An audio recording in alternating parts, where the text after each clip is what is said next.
사람들한테 무엇을 자유롭게 하게 두면 그렇게 자유롭게 하라고 말한 사람의 의도대로 되지 않습니다. 학교에서 선생님이 앞에서 자율학습 하라고 그러면 그 시간은 난리 나는 시간이에요. 자율학습은 고사하고 앞에 앉은 그 공부 잘하는 몇 명만 그렇게 해요. 열심히 공부하고 자율학습하고. 근데 이제 중간 자리 뒷자리로 넘어갈수록 이제 막 딴짓을 하죠. 애들한테 집에서 야 니네 맛있는 거 그냥 마음껏 해 먹어. 우린 외출하러 갔다 올게. 그러고 나서 엄마가 나가면 집안 난장판 됩니다. 주방은 뭐 말할 것도 없고 막 거실이고 뭐건 난장판 되죠. 하나님께서 자유롭게 이 세상에 저희를 만드시고 만물을 가장 보기 좋은 것으로 만드시고 자유롭게 해라고 했더니 사단이 벌어진 겁니다. 죄는 그걸 가만두지 않아요. 사람이 자유롭게 무엇을 할 때 죄는 가만두지 않습니다. 더 큰 문제는 그냥 어질럽혀지면 문제가 아니라는 거예요. 근데 어지럽히는 것만 아니라 어린아이들을 그렇게 두면 사고가 날 수 있다는 거예요. 또 사고가 납니다. 그런 사고가 발생해요. 하나님께서 우리의 삶을 임의도록 행하려고 주셨었지만 우리가 그렇게 임의대로 자유롭게 행하던 삶에서 이제 더 이상 안 되겠다고 붙드신 사건이 바로 예수님께서 십자가에 달리신 사건입니다. 이스라엘 백성들에게 하나님께서 끊임없이 붙드시고 말씀하셨지만 이스라엘 백성은 하나님 앞에 선민은 아니에요. 선민 사상이라고 얘기를 하는 것이지 그거는 하나님께 택할 선자, 그러니까 하나님께 택함을 받았다는 이 땅 위에 예수님을 통해서 모든 구원받을 이 전 세계 73억 인구에 대해서 모델로 주신 백성들이지 그 백성들에 대해서 성경은 무엇이라고 하냐면 끊임없이 악한 존재, 끊임없이 패역한 존재, 끊임없이 배도하는 존재, 끊임없이 하나님의 등을 돌리는 존재, 끊임없이 하나님을 섬기지 않고 우상을 섬기는 존재. 이스라엘 백성들이 유대인들은 자기가 이스라엘 하나님 앞에 택한 백성이라고 선민사상이라고 자랑할 게 아무것도 없어요. 지금도요. 근데 자랑하죠. 자기네는 끊임없이 하나님 앞에 택함 받은 종족이라고. 북이스라엘과 남유다가 그렇게 무너졌습니다. 기독교인들이 뭐라고 하면 우리는 끊임없이 하나님 앞에 부름 받은 존재라고 하는 거예요. 그래 자랑 삼을 거 하나도 없습니다. 우린 죄인이기 때문에 더 악하면 악하디 악한 존재이기 때문에 하나님의 부르심이나 하나님의 건지심 없이는 이 세상 가운데 살 수가 없기 때문에 건짐받은 것이지 세상 사람들보다 나은 존재가 아니에요. 그런데도 교회에 들어오면 그 생각이 갑자기 바뀝니다. 하나님 앞에 구원받았고 내가 이제 다른 존재가 된 것처럼 하나님 앞에 거룩하게 살 수 있다고 생각을 하는 거예요. 거룩하게 살 수 있다고 생각을 하면서도 거룩하게 못 사는 것이 그리스도인입니다. 오늘 에봇이라는 것을 통해서 하나님께서 우리가 이제 십자가의 부름을 받았다면 정말 더 십자가를 더 십자가답게 하라 이 말씀으로 얘기를 하려고 합니다. 결론부터 두고 말씀드리자면 에봇은 이스라엘 백성들에게 주셨던 기도의 문제입니다. 기도의 문제. 우리가 이 에봇을 보면서 기도를 과연 어떻게 해야 되나, 기도를 과연 주님 앞에 어떻게 우리가 더 묶여야 되나, 이것을 말씀 나누려고 합니다.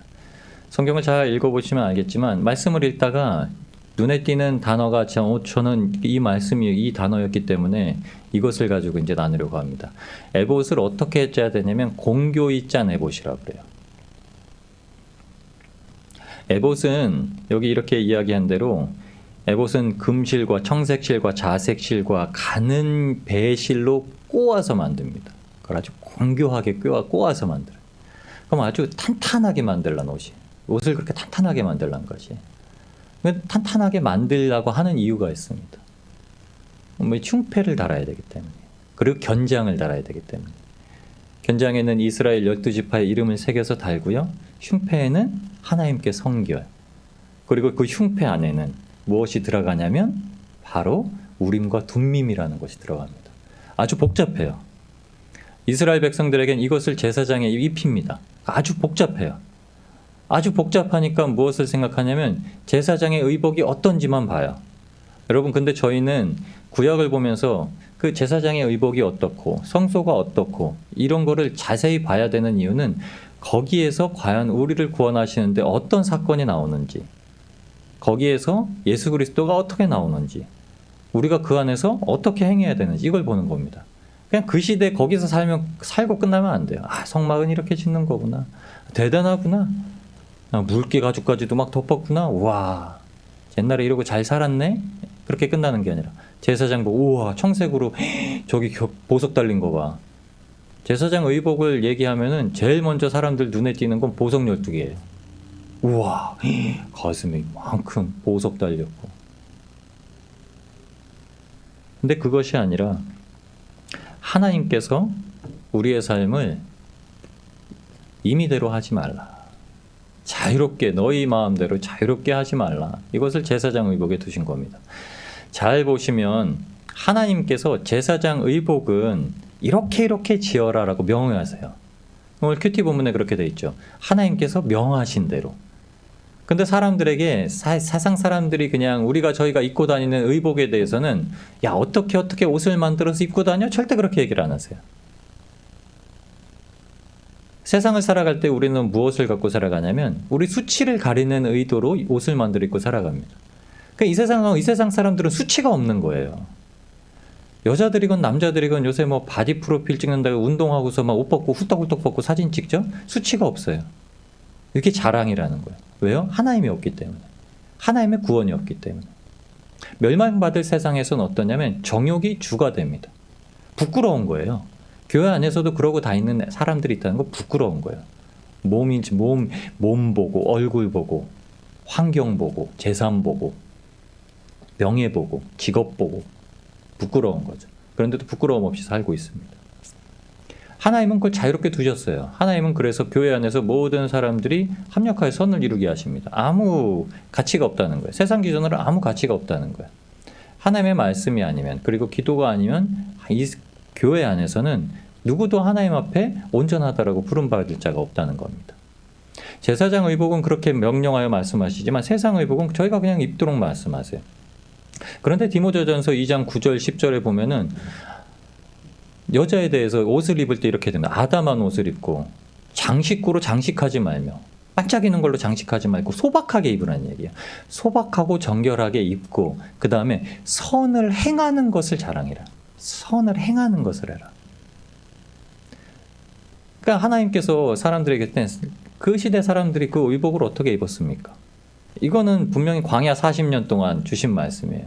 세상에서 무엇을 입고 무엇을 신고 무엇을 먹고 이렇게 다닐 때 주님께서 어떻게 하셨냐면 그 의복이 해지지 아니하고 그 신이 터지지 아니하고 그들이 먹을 것이 떨어지지 아니하고 광야에선 그러셨다는 거예요. 그런데 제사장 의복만은 특별하게 아주 구별되게 이렇게 하나님께서 만드십니다. 하나님께서 우리의 삶을 임의대로 하지 못하게 하시기 위해서 그 제사장 의복을 구별해서 만드시는데 그 이유는 죄 때문입니다. 죄 때문에. 첫째 아담이 타락해서 죄의 옷을 입었습니다. 죄의 옷을 입었다는 건 그 옷을 입고 있는 동안은 어떻게 되냐면 결국엔 그 옷이 사람을 잠식하여서 죽음에 이르게 한다는 거예요. 이게 죄의 옷입니다. 근데 하나님께서 자비와 긍휼을 베푸셨죠. 그 죄의 옷을 입고 있어서 자신의 수치가 그대로 드러나. 내가 벌거 벗었으므로 부끄러워 숨었다고 했던 아담에게 무엇을 입히셨냐면 가죽옷을 입히셨어요. 그 가죽옷이 첫 번째 옷입니다. 그런데 그 이후에 어떻게 하죠? 아담이 그 가죽옷에 헤어지면 또 다른 옷을 입어야 될 거 아닙니까? 첫 번째 본보기로 가죽옷을 입히셨지만 그 이후에는 무엇을 입어라 하지 명령하지 않으세요. 그 가죽옷은 예수 그리스도입니다. 예수 그리스도의 옷을 한번 입혔더니 아담은 이제 자기가 죽을 상황에서 어떻게 살아야 되며 무엇을 입어야 되는지를 알았다는 거죠. 그런데도 그 자손으로 태어나는 자녀들은 어떻게 하죠? 그 죄의 옷을 똑같이 입는 거예요. 첫째 아들이 그랬습니다. 첫째 아들이 나자마자 살인한 자예요. 둘째 아들은 죽었습니다. 그리고 셋이라는 아들이 태어납니다. 셋은 셋째가 아닙니다. 성경에 셋이라는 아들은 셋째가 아니에요. 그런 말이 없습니다. 130세 아담이 하나님 앞에 지음 받은 이후로 130년이 지나서 셋이라는 아들을 낳은 거예요. 그러니까 아담과 하와 사이에 아마 다른 자녀들이 많았을 겁니다. 그런데 다른 자녀들이 다 가인과 같았다는 거예요. 하나님 앞에 아담을 닮은, 아담의 형상을, 아버지의 형상을 닮은 자녀가 안 태어났었다는 거예요. 그러다 태어난 아들이 셋이에요. 그렇게 셋이 태어납니다. 하나님 앞에서 긴 시간 동안 위로해 주시는데 그 아들이 하나님 앞에 가죽 옷을 입을 수 있는 자였던 거죠. 고린도전서 15장 44절에서 46절에 사도 바울이 부활에 대해서 설명을 합니다. 여러분, 우리는 죽고 부활합니다. 사람은 반드시 죽어요. 여기서 영원히 살 사람이 없습니다. 내일 죽을 수도 있어요. 10년 있다 죽을 수도 있어요. 근데 죽으면 끝입니다. 여러분 잘 아셔야 됩니다. 죽으면 끝입니다. 죽고 그 사람이 오래 기억되진 않습니다. 그런데 예수님을 믿으면 부활을 합니다. 죽으면 그냥 바로 다이렉트로 천국 가는 것이 아니라 낙원에서 주님과 함께 머물다가 주님께서 다시 오실 때 이 세상이 완전히 불에 타 하나님께서 새하늘과 새 땅을 다시 창조하실 때 그때 주님이 다시 오시고 예수님께서 다시 오실 때 죽은 자들은 몸이 부활하고 화장한다고 부활을 안 하는 거 아닙니다. 왜냐하면 하나님은 창조의 하나님이시기 때문에 모든 것을 새롭게 다 끄집어내실 수 있는 거죠. 그럼 그 부활의 때에 그 때를 위해서 살아가는 자들이 있다는 것인데 고린도전서에 사도 바울이 이렇게 얘기합니다. 육의 몸으로 심고 신령한 몸으로 다시 사나니 육의 몸이 있은직도 신령한 몸이 있느니라. 기록된 바 첫사람 아담은 산 영이 되었다 함과 같이 마지막 아담은 예수 그리스도입니다. 살려주는 영이 되었나니 그러나 먼저는 신령한 자가 아니요 육 있는 자요 그 다음에 신령한 자니라. 이렇게 얘기를 합니다. 사도 바울이 부활에 대해서 말할 때 육체가 다 같은 육체가 아니라는 거예요.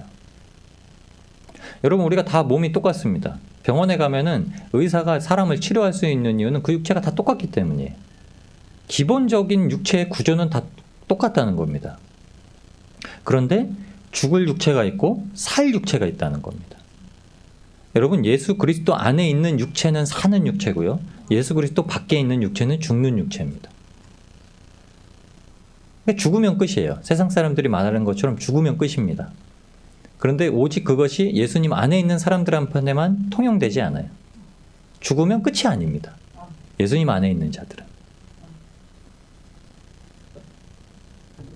40절에 42절에 하늘에 속한 형체도 있고 땅에 속한 형체도 있으나 하늘에 속한 영광이 따로 있고 땅에 속한 자의 영광이 따로 있으니 해의 영광도 달의 영광도 별의 영광도 다르고 별과 별의 영광도 다르도다. 죽은 자의 부활도 이와 같으니 썩을 것으로 심고 썩지 아니할 것으로 다시 살며. 아멘. 부활을 위한 육체는 썩을 것으로 심는다고 하는 겁니다. 이 땅 가운데서 육체를 가지고 있는 자들이 그리스도의 믿음으로 말미암아 할 수 있는 것들에 대해서 얘기를 하는 겁니다. 아담은 죄로 인해 죽게 돼서 영벌의 주체라고 이렇게 보고 있습니다. 아담은 죄가 아니라 이제 아담은 죽을 자라고 이제 사도 바울이 얘기를 하는 거예요. 아담 때문에 죄가 들어왔다라고 이 말도 하지만 그래도 똑같이 아담도 죽고 우리도 죽는다라는 거죠. 우리에게 아담의 형체가 있고 예수님의 형체가 있다는 겁니다. 누군가는 아담의 형체를 지니고 살고요. 누군가는 예수님의 형체를 지니고 산다는 겁니다. 자신의 뜻대로 하나님께서 주신 인생을 사는 자가 있고요. 하나님의 뜻대로 하나님께서 주신 인생을 사는 자가 있습니다. 첫 번째가 아담에 속한 사람이고요. 두 번째가 예수님께 속한 사람입니다.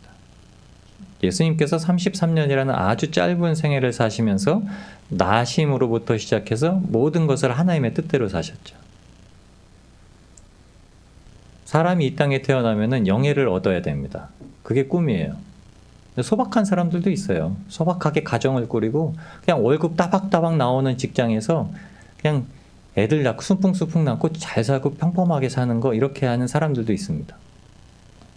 근데 그 속에 감추어진 것은 월급 따박따박 받아야 되잖아요. 가정이 행복해야 되잖아요. 온갖 소망하는 것들은 다 가지고 있는 거예요. 이 사람들만큼 소망하는 걸 다 갖고 싶은 사람이 없죠. 그러면서 하나님의 뜻대로 사는 사람이 있고 자기의 뜻대로 사는 사람이 있습니다. 근데 세상 사람들은 자기의 만족을 구하기 때문에 다 자기의 뜻대로 살아요.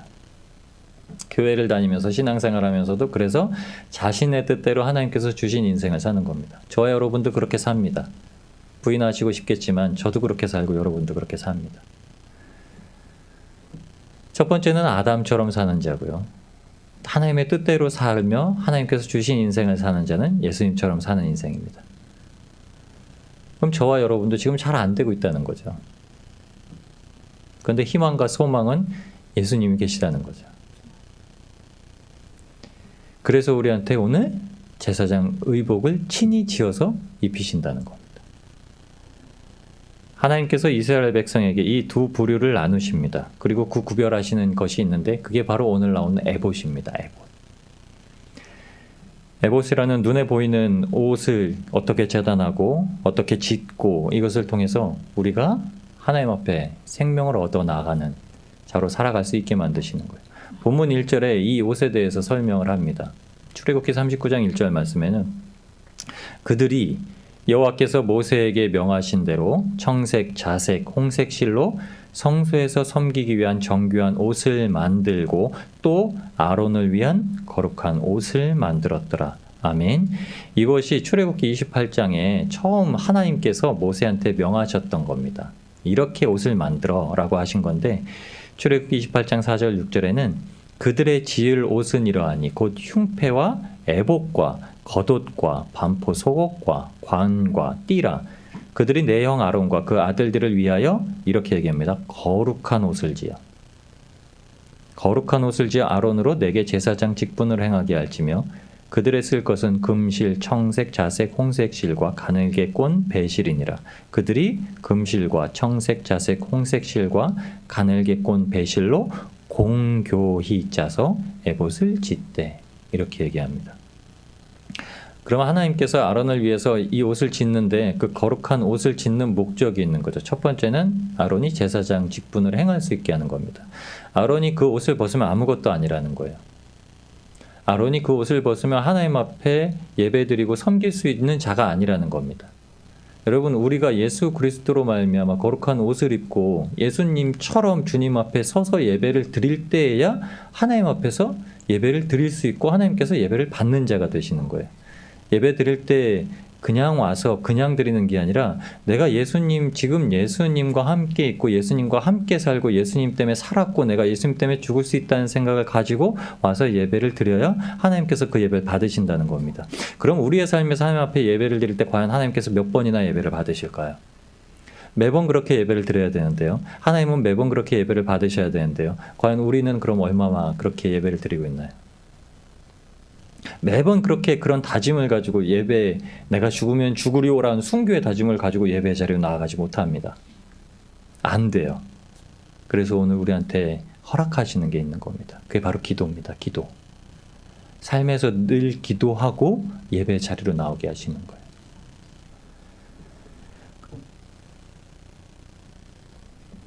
출애굽기 28장 1절 2절에 보면 이렇게 얘기합니다. 너는 이스라엘 자손 중 내 형 아론과 그 아들들 곧 나답과 아비후와 엘르아살과 이다마를 그와 함께 내게로 나오게 하여 나를 섬기는 제사장 직분을 행하게 하되 내 형 아론을 위하여 거룩한 옷을 지어서 영화롭고 아름답게 할지니. 아멘. 그 옷을 입는 순간 어떻게 되냐면 영화롭고 아름답게 보신다고 하나님께서 말씀하신 겁니다. 그리고 우리가 주목해서 보아야 할 한 단어를 통해서 설명하십니다. 그게 공교이라는 뜻이에요. 히브리어로 민이라는 말입니다. 민. 근데 아주 정교하게 짜라는 말이에요. 출애굽기 39장 1절 저희가 읽었던 본문 20절 그 앞절에 있는 1절에는 이 정교한이라는 단어를 다른 단어를 씁니다. 쉐라트라는 단어를 쓰는데 오늘 저희가 읽은 본문에서는 이 민이라는 단어를 씁니다. 제사장의 옷을 정교하게 짓는다는 의미는 그냥 옷을 짜다는 뜻이에요. 정교하게 짓다라는 건 그 기술자들이 옷을 짤 때 꼼꼼하게 짜고 하나하나 확인하고 이렇게 해서 짰다는 거예요. 그러니까 한 올도 흐트러짐이 없고 한 올도 빠진 부분이 없이 제사장 옷을 짰다는 거예요. 아주 정교하게 짰다. 그렇게 짰다는 말입니다. 이렇게 옷을 엮어서 짜게 하시는 이유가 첫 번째는 예수님께서 우리의 대제사장이 되셨다는 거예요. 예수님은 흠이 없고 점이 없고 틈이 없고 빈틈이 없으신 분입니다. 그러니까 예수 그리스도 안에 있는 자는 저희는 어떡하죠? 흠이 있고 점이 있고 반점이 있고 에베소서 2장 1절에는 죄가 있고 허물이 있고 그런데 예수님께서 덮어주시는 예수 그리스도로 말미암아 덮임을 받는 그 옷은 어떻다? 흠이 없다라는 것. 여러분 누구나 흠이 있습니다. 연약함을 안 가지고 계시나요? 제가 보기엔 여러분의 연약함이 다 보이고요. 저의 연약함도 다 보입니다. 여러분의 연약함이 어떤 부분인지는 모르지만 저의 연약함은 어떤 부분인지 압니다. 그 연약함이라는 건 죄예요. 죄의 결과입니다. 그 연약함을 가지고 있다는 건 결국 죽음에 이를 수밖에 없는 자라는 걸 증거하고 있다는 겁니다. 그럼에도 불구하고 예수님께서 그걸 덮으시고 계시다는 겁니다. 우리가 비록 그 연약함을 가지고 있지만 예수님께서는 그걸 지금도 다 덮고 계시다는 거예요. 그러니까 그 연약함으로 말미암아 죽게 되지 않는다고 하시는 거예요.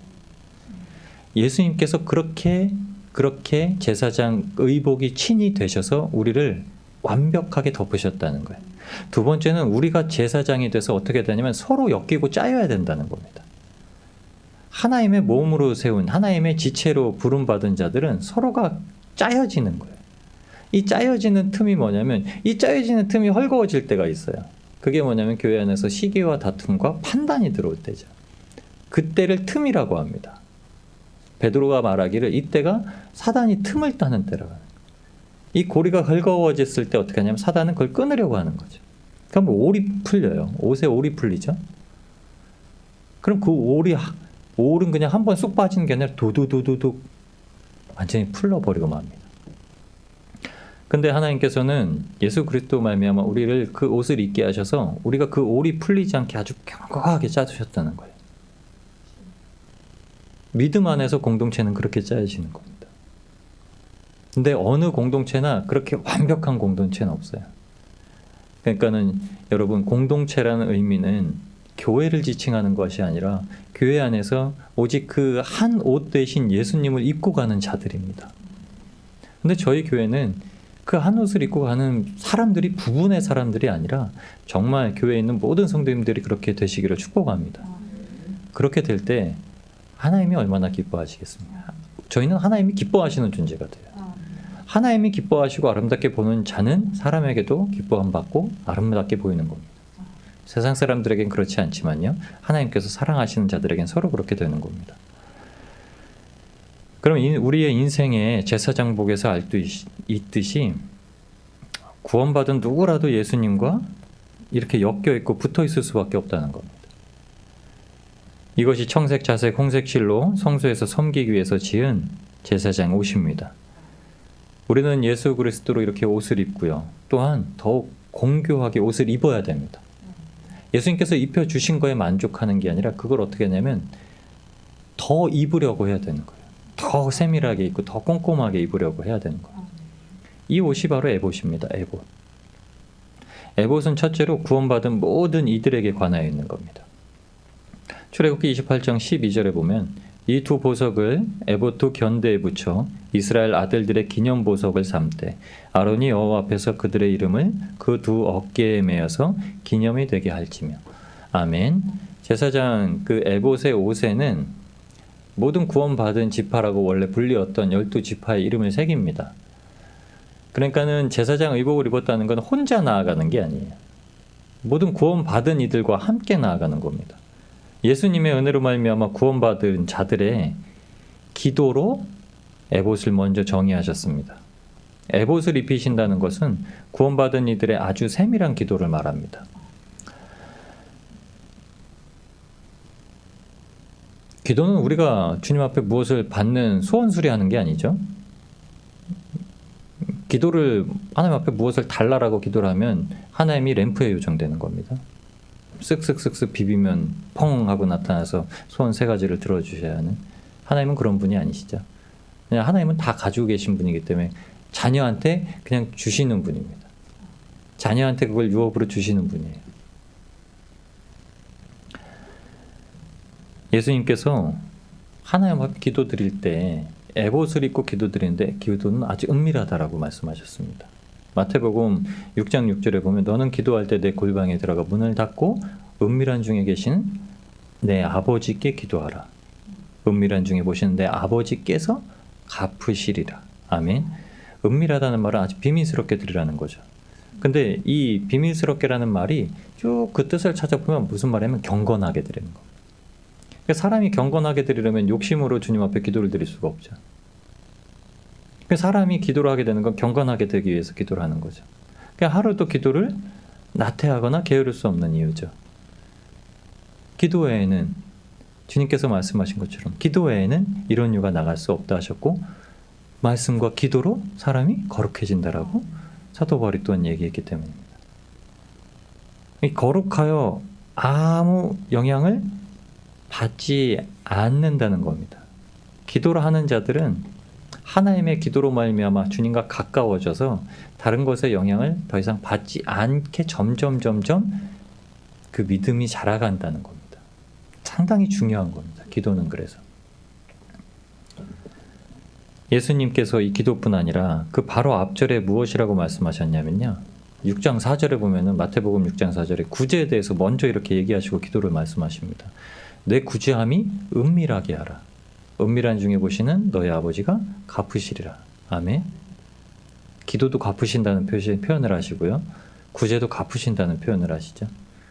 근데 이 두 가지가 무엇이냐면 하나님 앞에 그리스도인으로서 구원받은 자로서 모든 행실을 정케하라라는 겁니다. 할 수 있는 것들. 근데 그것을 어떻게 해요? 절대 알아봐 주지 않는다는 거예요. 그것은 옆에 있는 형제 자매는 알아봐 주지 않는다는 겁니다. 그러니까 기도를 하나님 앞에서 드릴 때도 누군가 알아봐 주지 않아도 된다는 거예요.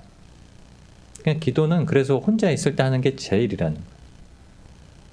사람들이랑 모였을 때는 의식이 되거든요. 우리 통성으로 기도하면은 옆에 사람이 다 이 소리를 내면은 막 그 소리 따라가기도 하고 막 더 크게 하려고도 하고 막 이렇게 하거든요.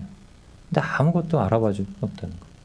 하나님이 들으시는 거는 아주 은밀한 중에 아주 세밀하게 들으신다는 겁니다. 그래서 에봇이라는 말을 우리한테 주신 것, 에봇을 입히신다는 것은 그걸 다듬으라는 거예요. 여러분, 저희가 십자가를 지고 가는데 십자가를 다듬으면서 가셔도 됩니다. 하나님께서 주신 십자가는 그 틀이 있습니다. 근데 기도로 그 십자가를 주님 앞에 다듬고 나가시는 거예요. 어떻게 해요? 십자가가 더 십자가 되게. 우리가 진 십자가는, 제가 보기엔 제가 진 십자가는 처음에 십자가 모양 아니었던 것 같아요. 그냥 나무떼기 지고 갔던 것 같아요. 그러니까 십자가를 안 지고 간 거예요. 제가 지고 싶은 이렇게 옆에다 떨궈 놓고 싶을 땐 떨궈 놨다가 다시 지고 싶을 땐 졌다가 이런 십자가였던 거예요. 근데 하나님의 십자가의 모양이 생기면 저 십자가는 반드시 몸에 붙여가야 되거든요. 우리가 십자가의 모양을 십자가처럼 다듬어 갈 때 그것이 정말 우리가 지고 가야 되는 것, 절대 내버리거나 던져버리거나 할 수 없는 것이 되는 겁니다. 기도로 우리가 그렇게 만들어가는 겁니다. 기도로 주님 앞에 나아갈 때 무엇을 하는 거냐면 하나님을 더욱더 자세하게 하는 겁니다. 하나님을 자세하게 안다라는 건 말씀에 다 기록되어 있습니다. 말씀에 기록되어 있는 것도 솔직히 부족합니다. 하나님은 우리를 절대 버리지 않으십니다. 하나님은 애통한 자의 눈물을 절대 외면하지 않으십니다. 하나님은 끝까지 우리의 손을 붙잡으십니다. 하나님은 목마른 자에게 샘을 파십니다. 하나님은 그 생명의 위협을 받고 있는 가운데서도 그 사망의 음침한 골짜기 가운데서도 건지시는 분입니다. 사망은 죄를 갖고 있으면 우리에게서 죄의 한 켠을 잘라내서 그것을 아사셀 양에게 붙여서 쫙 광야로 보내시는 분입니다. 우리가 사단에게 묶여 있을 때도 하나님은 그 십자가로 말미암아 그 사단의 모든 결박을 끊으시고 오직 예수님의 사랑의 줄로 우리를 묶으셨습니다. 이걸 다 행하시는 분이세요. 여러분, 이것 때문에 소망이 있는 겁니다. 그래도 우리가 죽어도 그 죽음에 대한 결과를 우리가 놓고 논하는 것이 아닙니다. 애가 태어나면서 죽어도요, 그 아이는 하나님께서 붙고 계시기 때문에 천국에서 보는 겁니다. 우리가 누군가와 헤어져도 죽음이라는 것이 영원하게 갈라놓는 것처럼 보여도 그것은 영원한 것이 아니라 예수 그리스도 안에 있다면 아주 일시적인 것이 된다는 것이죠. 근데 이런 믿음을 견고하고 아주 세밀하게 만드는 것이 기도라는 겁니다. 그럼 우리 편에서는 그 기도를 아주 세밀하게 만들어야 되는 거죠. 그냥 우리가 무엇을 원하는 기도가 아니라 우선 원하는 기도도 하셔야 됩니다. 구원 안에서는 그 원하는 기도가 나셔야 돼요. 구원 밖에 있으면 소용이 없습니다. 구원 밖에서 물질을 채워달라고 하면 아무 소용이 없는 거예요. 구원 밖에서 건강을 달라고 하면 아무 소용이 없는 겁니다. 구원 밖에서 내 자녀 잘 되게 달라면 아무 소용이 없는 거예요.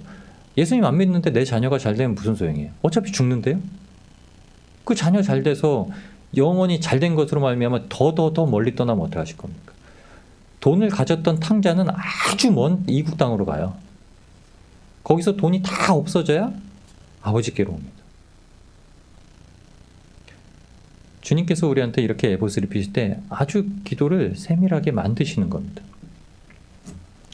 하나님의 친밀함이 말씀 안에서 계시하시고 또 주님을 찾고 우리의 삶에서는 십자가의 삶을 더욱더 공고하게 만들어가는 겁니다. 그래서 기도를 주님 앞에 하면서 나아가실 때 기도를 온전히 주님께서 우리에게 거룩함을 주시는 그 관계의 통로라고 여기시고 기도를 하시면 주님께서 우리의 삶을 정말 그리스도인의 삶으로 만들어 가신다는 거죠. 기도의 삶은 그 사람이 행하는 그리스도인의 삶에서 벗어날 수가 없습니다. 저도 기도가 안 됐더니 그냥 썬데이 크리스찬이었던 거예요. 물론 지금도 부족합니다. 지금도 하나님 보시기에는 참 모자라다고 생각하실 거예요. 제 스스로가 그렇게 봅니다. 근데 주님 앞에 그렇게 기도로 나아가고 그 삶이 변할 때는 하나님께서 그 삶을 통해서 열어주시는 거죠. 그러니까 그 기도하지 않았던 부분들, 굳이 그렇게 구원의 밖에서 기도할 필요가 없었던 부분들을 주님께서 만져가신다는 거죠.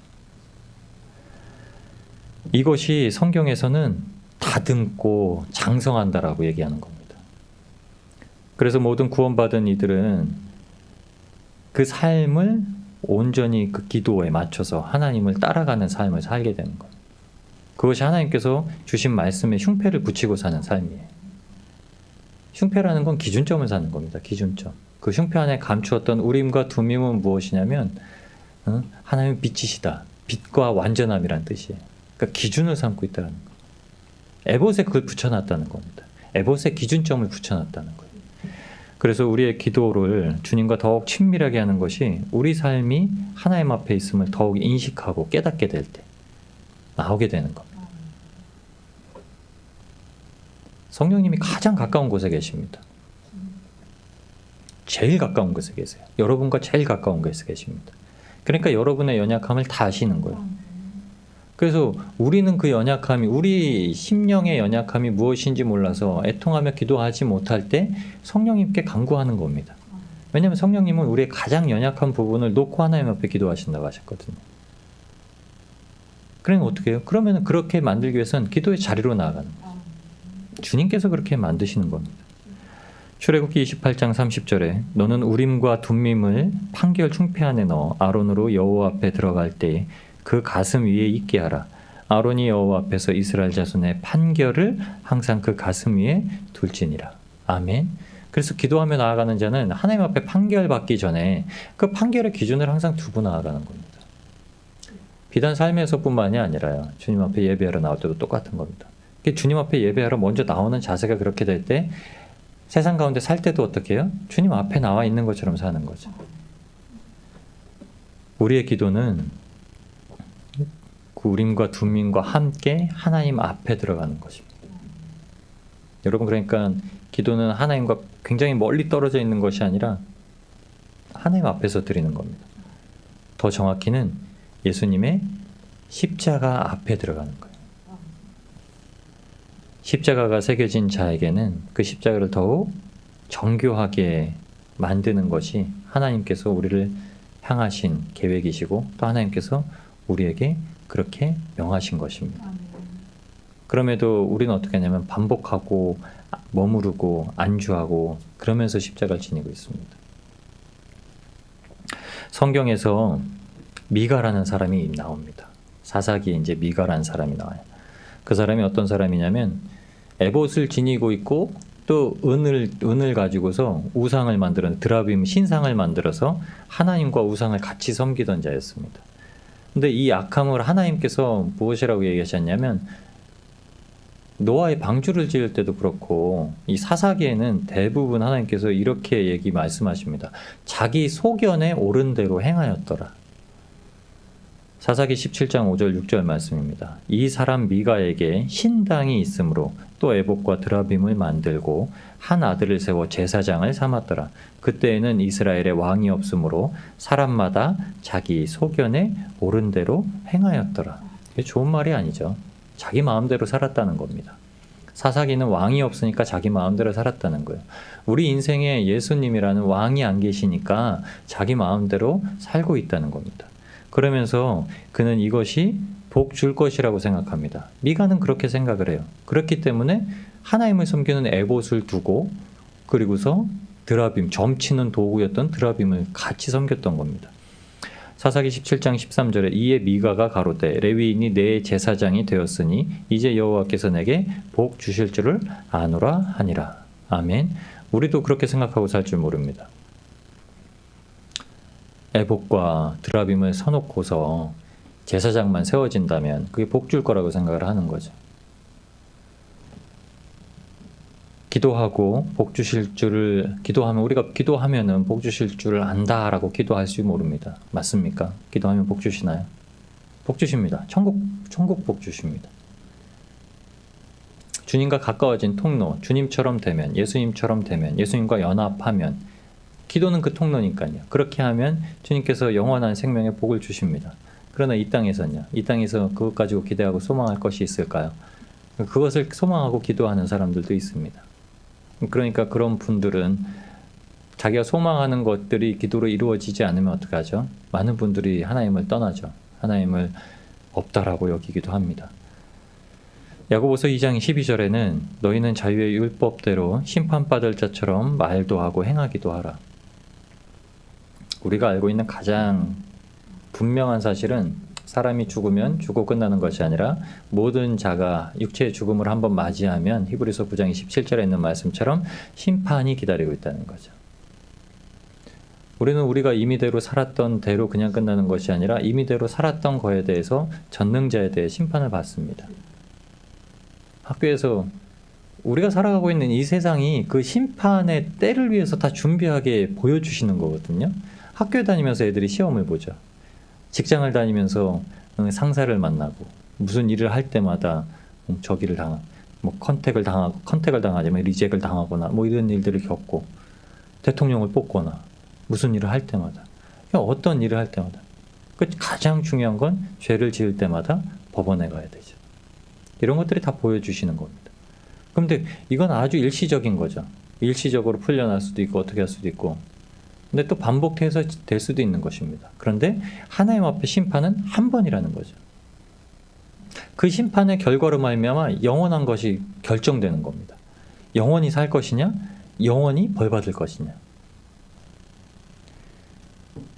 그래서 야고보 사도가 이렇게 얘기하는 겁니다. 우리가 그 마지막 때 그 심판의 때를 준비하면 하나님께서 지금 이렇게 자유롭게 행할 수 있게 주신 상황에서 심판받을 자처럼 말도 하고 행하기도 해라. 그러면 심판받을 자처럼 우리가 늘 살아가는 자인데 그렇게 하지 않을 수 있는 출구는 오직 예수님밖에 없다는 거예요. 죄된 인간이 죄를 향해서 나아가는 것이 가장 쉬운 사람이 그렇게 하지 않기 위해서 붙잡을 수 있는 유일한 의지와 출구는 예수님이시라는 거예요. 예수님만이 죄 없으신 육체로 오셨고 그럼에도 불구하고 죄인 때문에 형벌을 받고 죽으셨기 때문입니다. 그래서 야고보서는 믿음에 대해서 그 증거로 행함을 보이라고도 얘기하지만 이렇게 얘기합니다. 하나님 앞에 기도하고도 구하여 얻지 못하는 것은 정욕 때문에 그런 것이다. 그 이유를 분명하게 말하는 거죠. 달라고 했는데도 안 주시면 네 욕심 때문이다. 하나님의 뜻대로 한 것이 아니라 네가 가지고 있는 욕심 때문에 하나님의 것을 구하기 때문에 안 주신다라고 얘기를 하는 겁니다. 그런데 그 반대로 야고보서 5장 15절에는 또 다르게 얘기를 합니다. 믿음의 기도는 이렇게 얘기합니다. 병든 자를 구원하리니 주께서 저를 일으키시리라. 혹시 죄를 범하였을지라도 사하심을 얻으리라. 아멘. 믿음의 기도는 이거라는 겁니다. 죄의 결박을 푸는 하나님의 귀한 도구가 되고 그리고 죄를 범하였을지라도 사하심을 얻게 하는 하나님의 용서의 통로가 된다라는 거예요. 이게 기도라는 거예요. 디모데전서 4장 5절에는 그래서 이 하나님의 말씀과 기도로 거룩하여진다라고 얘기한 겁니다. 디모데전서 4장 7절 8절 말씀입니다. 망령되고 허탄한 신화를 버리고 오직 경건에 이르기를 연습하라. 육체의 연습은 약간의 유익이 있으나 경건은 범사에 유익하니 금생과 내생에 약속이 있느니라. 아멘. 저희가 그래서 약속 붙들고 가는 자입니다. 에봇은 항상 예전에 구약에 나올 때는 점치는 도구로 쓰여졌던 거예요. 전쟁 나죠? 전쟁 나가서 막 지고 있으면 에봇을 가져오라고 그래요. 그럼 에봇을 통해서 하나님 앞에 묻습니다. 그러니까 에봇은 하나님과 기도하고 하나님과 교통하는 수단이었던 거예요. 그런 수단으로서 지금도 우리한테 그 에봇이라는 예수 그리스도를 입히시는 겁니다. 예수 그리스도의 십자가만이 하나님께로 나아간 수단이에요. 주님께서 말씀하신 겁니다. 나로 말미암지 않고는 하나님께로 올 자가 없느니라. 그래서 예수 그리스도께서 길이요 진리요 생명이시라고 말씀하신 거예요. 그 예수 그리스도께서 지금 우리 눈에는 보이지 않지만 그 말씀이 그리고 하나님께 누구 이름으로요? 예수 그리스도의 이름으로 기도하라라는 그 기도가 말씀과 기도로 우리를 그 거룩함으로 만들어 가신다는 거예요. 그래서 망령되고 허탄한 신화를 버리라는 거예요. 세상의 철학적인 요소를 버리라는 겁니다. 거기에는 얻을 유익이 하나도 없다라는 거예요. 그런데 말씀을 통해서 경건을 연습하라는 겁니다. 그것이 우리에게 약속이 있다라는 거예요. 저와 여러분이 가지고 있는 약속은 무엇인가요? 천국에 대한 약속, 가장 귀하고 유일한 약속 아닙니까? 우리에게 유일한 하나님이 계시면 우리에게 유일한 약속도 있는 거예요. 그게 바로 천국에 대한 약속입니다. 구원에 대한 약속이에요. 여러분, 저와 여러분이 모두 예수 그리스도의 이름으로 말미암아 예수님께서 십자가로 질림으로 말미암아 부르심을 우리가 얻었기 때문에 구원을 입었습니다. 누구든지 입으로 시인하여 마음으로 믿어 입으로 시인하여 예수를 주라 시인하는 자마다 구원을 입습니다. 그런데 그 구원이 내는 그 향기가 있어야 그 구원이 주님께서 우리를 부르실 그날까지 육체가 부활하는 그날까지 이루어진다라는 겁니다. 그러기 위해서 주님께서 우리에게 어떻게 해요? 더 세밀하게 다듬으라고 하십니다. 우리의 인생, 우리의 삶에서 신앙을 기도로, 말씀으로 더 세밀하게 다듬으라고 원하시는 겁니다. 디모데전서 4장 16절에 이렇게 얘기합니다. 내가 내 자신과 가르침을 삼가 이 일을 계속하라. 이것을 행함으로 내 자신과 내게 듣는 자를 구원하리라. 아멘. 우리 자신도 구원한다니. 우리가 말씀을 통해서 복음을 전하고 우리가 말씀을 통해서 말씀으로 교제하고 이것이 상대방에만 유익을 주는 것이 아니라 나의 구원 또한 하나님께서 이루어 가심을 보고 나아가는 것이라는 겁니다. 여러분, 그래서 기도의 자리는 참 주님과 친밀함을 만들어 가야 되는 겁니다. 그러면 하나님의 음성을 우리가 육성으로 듣는 게 아니라 하나님의 음성을 듣기 위해서 기도하는 겁니다. 솔직히는. 하나님의 음성을 듣지 않으려면 무익한 기도가 되는 거죠. 그거는 교통이 아닙니다. 교통이라는 말은 우리가 일상적으로 쓰게 되면 대화라는 뜻이에요. 대화는 한 사람만 얘기하는 게 아닙니다. 한 사람만 얘기하는 건 주입이죠. 근데 대화는 말이 없는 사람도 말 많은 사람이 10마디 하면 한마디는 돌아오게 돼 있어요. 주님과 그렇게 하는 겁니다. 그런데 그 대답, 하나님의 주시는 그 대답은 말씀 안에서 우리를 살리시는 응답이 나올 수도 있고요. 우리 마음 가운데 평안이 오고 우리 마음 가운데 어떻게 해야 될 바를 주장하고 알게 하시는 겁니다. 그러니까 사람은 삶이 변하는 겁니다. 사람은 삶이 변해요. 사람에 대한 삶이 변하는 겁니다. 생각이 바뀌는 겁니다. 그래서 오직 예수 그리스도께서만 지혜가 되신다는 말씀이에요. 이 세상 가운데는 세상 지식을 많이 배운 것이 영원한 생명을 얻게 하는 것이 아니라 하나님의 말씀을 받은 자가 지혜자가 되는 겁니다. 이 세상은 지혜자가 없어요. 여러분, 책을 많이 읽어서 책의 지식을 가지고 나누는 자가 있습니다. 책을 1000권을 읽어서 그 1000권의 방대한 분량을 가지고 있는 사람이 있어요. 이 사람은 지혜를 가지고 있는 게 아니라 지식이 많은 겁니다. 여러 가지 많은 지식을 바탕으로 그것을 조합해서 자기가 그것을 내는 사람이에요. 근데 성경을 통해서 예수님을 만나고 구원을 받고 하나님을 만난 사람들은 통찰력이 생긴다는 겁니다. 통찰력은 꿰뚫어 본다는 뜻이에요. 그 사람 그 문제가 어떤 것인지 그 문제를 풀어나가는 것이 어떤 것인지 꿰뚫어 본다는 겁니다. 꿰뚫어 보는 자는 한 가지 결론이 나와요. 하나님 앞에 맡겨드린다. 그래서 기도한다라는 겁니다. 그리고 통찰력이 있는 사람이 하나님 앞에 맡겨드리기 때문에 기다릴 수 있다라는 겁니다. 그리고 내 것을 의지하지 않을 수 있다는 거예요. 하나님 것을 의지할 수 있다라는 거예요. 우리한테 하나님께서는 예수 그리스도로 말미암아 우리 모두에게 그 에봇을 입히셨습니다. 참 정교하게 짠. 에봇은 밖에 입었던 겉옷하고 다릅니다. 우리가 제사장 의복으로 흔히 아는 것은 밖에 입었던 겉옷을 얘기하는데 그것이 아니라 그것은 에봇은 안에 흉패를 붙였던 것을 얘기합니다. 여러분 그것으로 말미암아 우리한테 원하시는 것이 기도로 주님 앞에 더욱더 세밀하게 나가길 원하십니다. 그래서 기도가 어떤 것이 아니라 예수 그리스도를 더욱더 알게 하는 것을 먼저 주로 삼으시고요.